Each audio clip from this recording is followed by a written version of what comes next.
आज माझ्यासोबत खूप भयंकर इन्सिडेंट झाला. सगळ्यात आधी तर तुम्ही माझी ब्राईड बघा, ही आहे प्रिझम. हिला लवकर रेडी व्हायचं होतं, त्यासाठी मी हिच्या लोकेशनला पोहोचली, पण ही थोडी लेट आली. तरीही मी तिला ऑन टाईम रेडी करून दिलं. हिला फोटोशूटसाठी थोडं लवकर रेडी व्हायचं होतं. हिचं बौद्धिस्ट पद्धतीने वेडिंग होतं. मी हिला रेडी करून दिलं आणि निघाली. ते एक्स्ट्रा हेअरस्टाईल होती, ते माझ्या टीमने केलेली. आणि यानंतर मला एंगेजमेंट ब्राईड होती, त्यासाठी मी निघाली. हिचा व्हिडिओसुद्धा माझ्या टीमने घेतलेला आहे. बट मी जेव्हा माझ्या नेक्स्ट ब्राईडसाठी नारावरून हुडकेश्वरला निघाली, तिथे माझी रस्त्यातच गाडी ऑटोमॅटिक बंद पडली. कशी पडली तेही मला माहीत नाही. बट एवढ्याने चांगलं झालं की ती गाडी बंद जिथे पडली तिथे ऑटो स्टँड बाजूलाच होता. मी माझी गाडी तिथेच सोडली आणि निघाली माझ्या ब्राईडसाठी. तर मी ऑटोनी माझ्या ब्राईडला पोहोचली.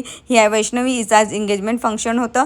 तर इथे माझी टीम ऑलरेडी पोहोचलेली होती आणि हेअरस्टाईल ड्रॅपिंग झालेली होती. मी तिथे गेला आणि तिचा मेकअप करून दिलेला. त्यानंतर तिच्या मम्मीचा आणि तिच्या वहिनीचासुद्धा मेकअप केलेला. ही फायनली रेडी झाली आणि काही वेळातच मग तिचा सेकंड चेंज झालेला. सेकंड चेंजमध्ये तिचा लेहंगा खूप सुंदर होता.